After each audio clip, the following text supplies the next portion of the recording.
Alors,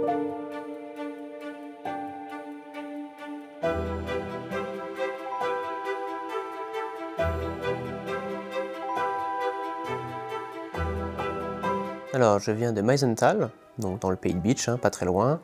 Je suis né à Ingwiller en Alsace, donc on va dire j'ai un peu les deux casquettes. Très jeune, on a eu accès à un jeu vidéo par notre père, Age of Mythology.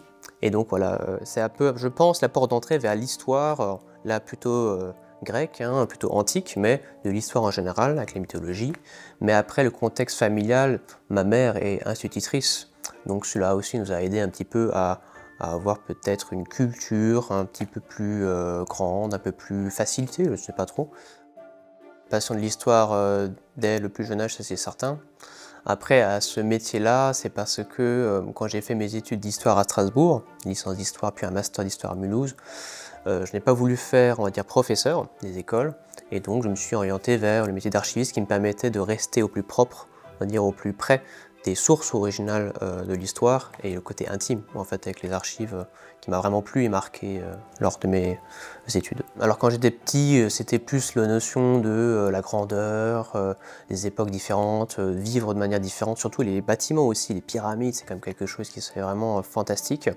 Après maintenant, en étant plus grand, c'est aussi le côté, dans le passé, c'était des gens comme nous, avec les mêmes réflexions, avec les mêmes préoccupations. Je vois très bien quand je consulte les anciennes délibérations du conseil municipal d'ici, voilà, c'est les mêmes interjections, franchement c'est les mêmes. Je suis sur Terre à un moment donné, je ne suis pas le premier, je ne serai pas le dernier, et c'est se dire que voilà, on peut peut-être laisser une trace aussi dans l'histoire en étant archiviste, en aidant à la préservation du passé. D'un point de vue local, on retrouve de toute manière des pistes d'accès et de compréhension, des clés de compréhension pour la grande histoire. Pour le public, je mets en consultation les documents qu'il demande, archives publiques comme archives privées que nous possédons quand même. Et pour mes collègues en mairie, là justement j'assure la réception des archives publiques qu'ils produisent pour en garantir la conservation pérenne. Donc un travail de mémoire, oui. Pourquoi? Parce que on a quand même pas mal d'archives ici. On en a quelques, je crois, 2, et quelques kilomètres d'archives linéaires. Vous prenez 1 kilomètre, c'est voilà, beaucoup de mémoire quand même. Et on remonte jusqu'à environ 1600.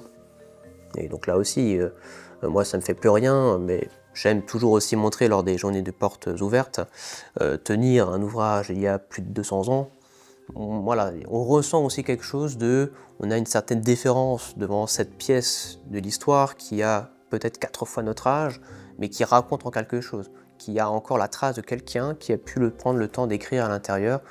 Moi, d'un point de vue personnel, je fais du coup de la veille sur tout ce qui est IA, tout ce qui est évolution du métier d'archiviste, puisque forcément il y aura des modifications, après à voir si elles seront fatales pour le métier, ce que je ne pense pas. J'essaie de me dire que chaque jour je dois me trouver, on va dire, une raison de continuer à faire des efforts.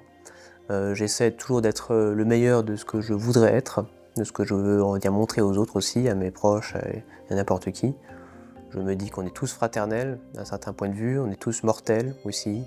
Donc pourquoi faire le mal quand on peut faire le bien? Et toujours se donner au maximum de ses capacités pour, on va dire, ses objectifs personnels et les objectifs, on va dire, aussi humains.